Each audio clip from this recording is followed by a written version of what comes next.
I want to introduce Audrey Sorenmann to you. Audrey's an 18-year-old from Northfield here in Minnesota. She graduated from Northfield Senior High in June of this year and was a long-term youth exchange student in India for the 22-23 Rotary Youth Exchange Program year. She's the younger of two siblings and spends her free time traveling, playing the piano, painting, studying, or out with friends. She plans to attend college in the fall of 2024 to pursue a degree in mechanical engineering. Audrey.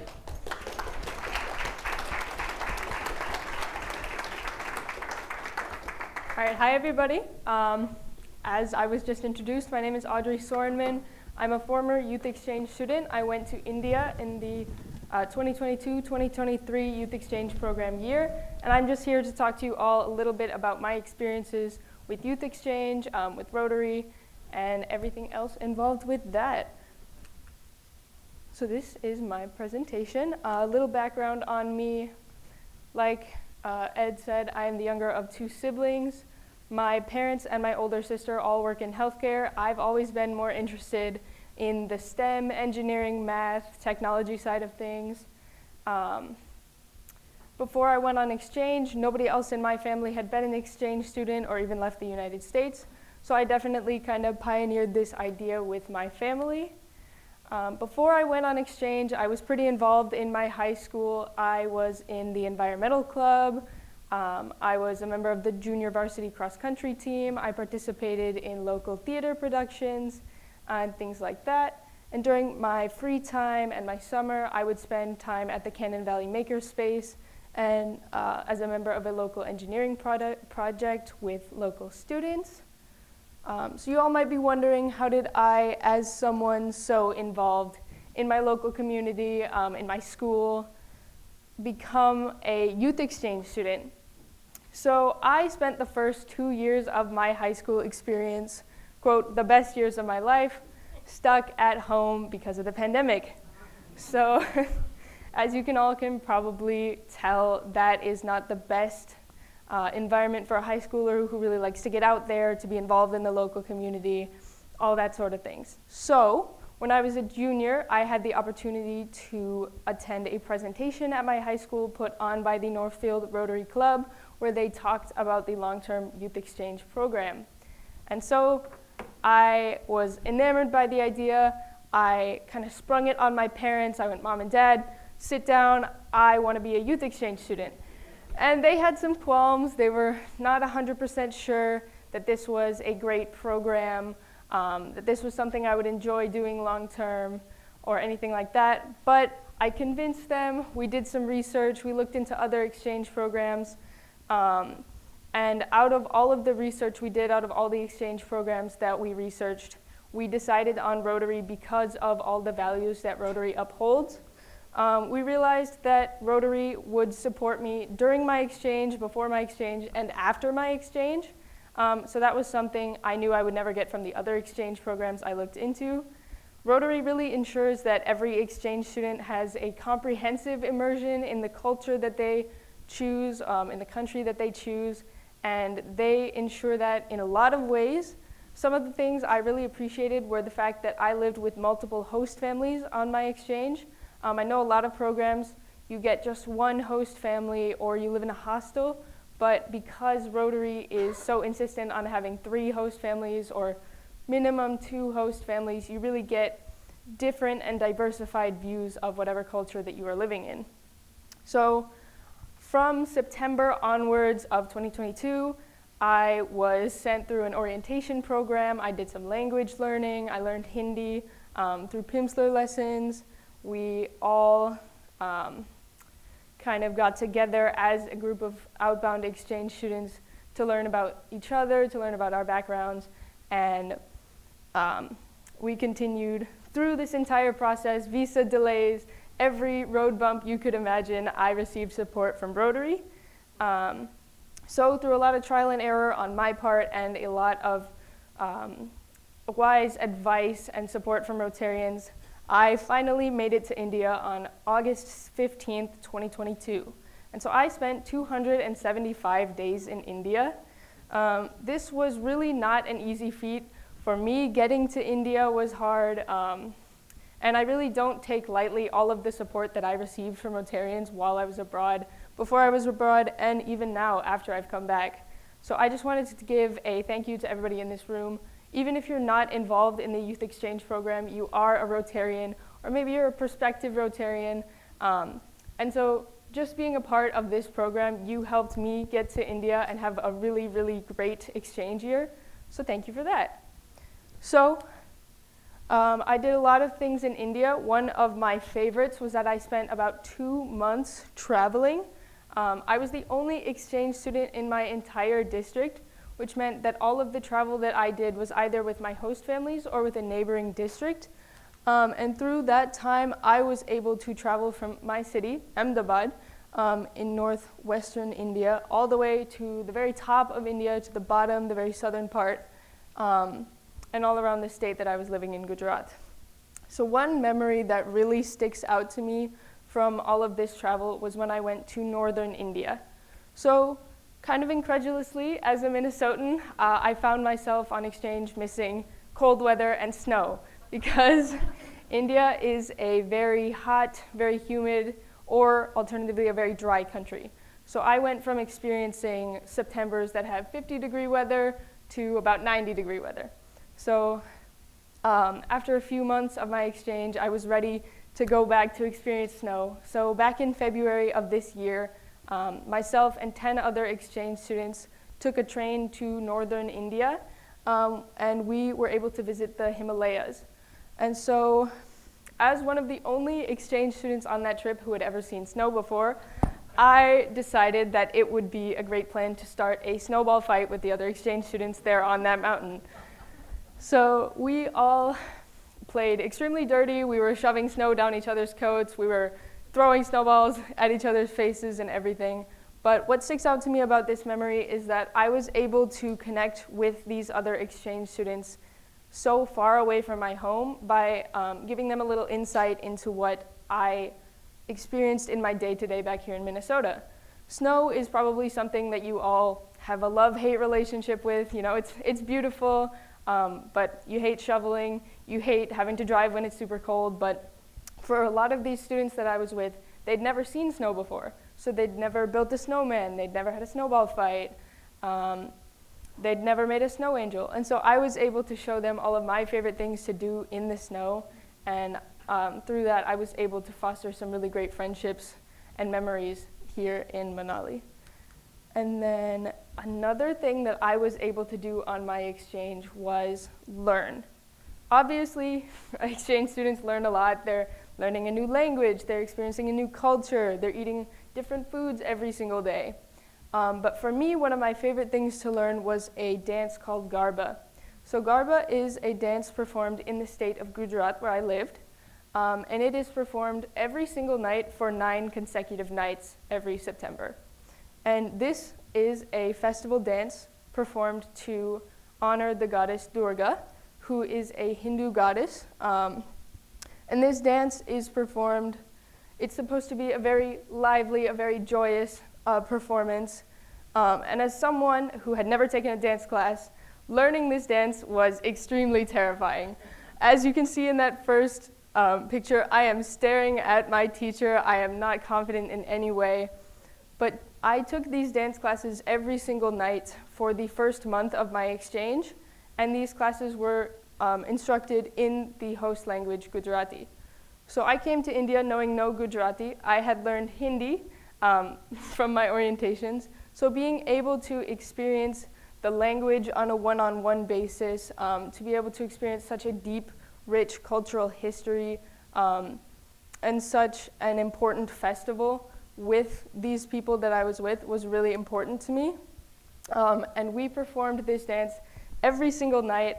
I loved being able to go out with friends or with my host parents to perform this dance because it showed that I could connect to a culture that I had previously known nothing about.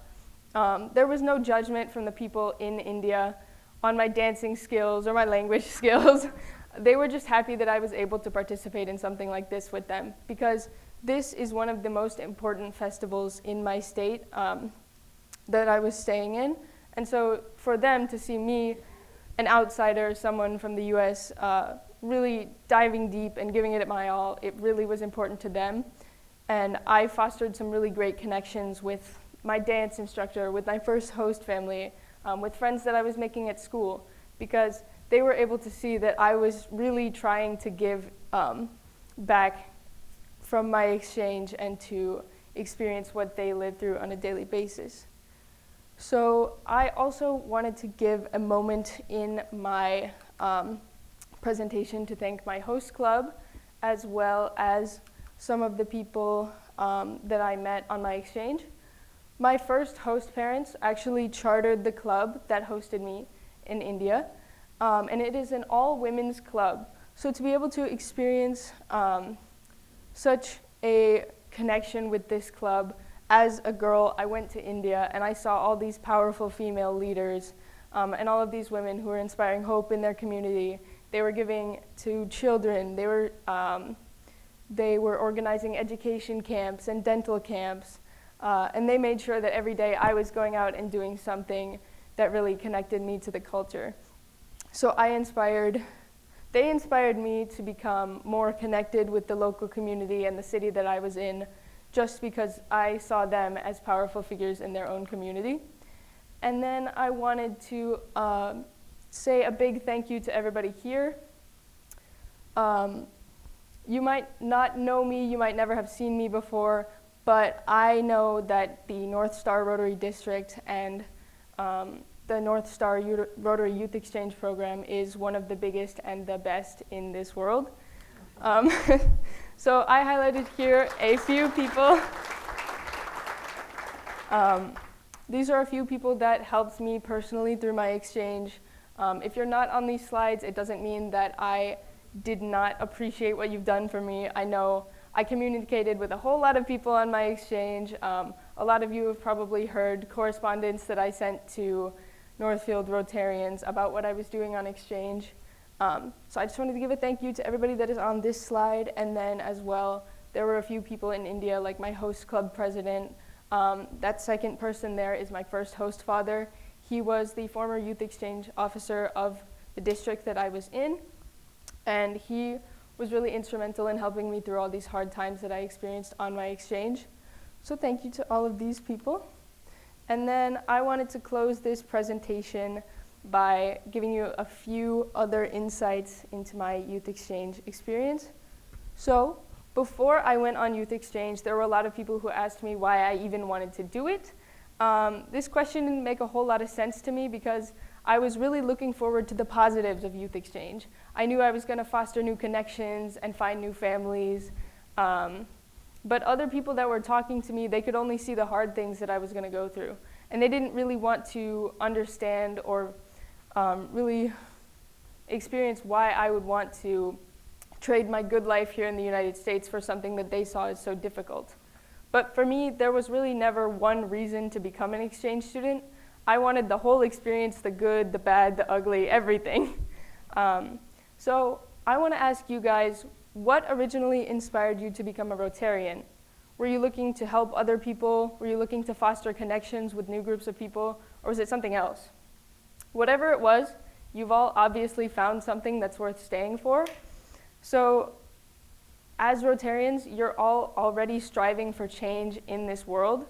But if I could ask you to do one more thing, it would be to foster more connections with this youth exchange program. There are a lot of students out there who are kind of considering youth exchange or on the precipice. And I was one of those students just a couple years ago. And I can tell you that after my exchange, I have completely changed my entire outlook on the world, on life, on what I want to do with my future. So if you guys can look into your local communities, into your Rotary clubs, on a personal level and ask yourselves, what can we do to support the youth in this world that want to make those connections, that want to go out there and create peace or create hope, or to just connect with a new group of people? Because I would not have been able to complete my exchange without any of the people sitting in this room. Exchange is a very individual experience, But for me, I realized that I would not have been able to have this experience without the support of all of these Rotarians. So I ask you all to go out there to find opportunities to talk with the youth in your community and to talk with former exchange students or any Rotaract members, Interact members, and listen to what they have to say about peace and about hope. Because young people are the future, obviously. You guys are the present, but my generation are going to be the future. So I think if you guys want to foster all of this hope and this peace, please just go out there and talk to the young people, because whatever actions you take now, they can take those and exponentially grow them in the future. So thank you all for listening to my presentation. Thank you for supporting the Rotary Youth Exchange Program. And I just wanted to give you guys a couple of minutes to look through my exchange and look at India through my eyes. So consider what I've said. Consider maybe what you can do to play a bigger role in the Youth Exchange Program as you watch this video. And thank you for listening to what I've talked to you about today.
Thank you.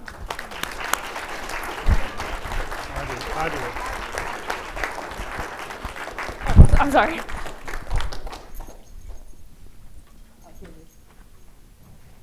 We wanted to thank you.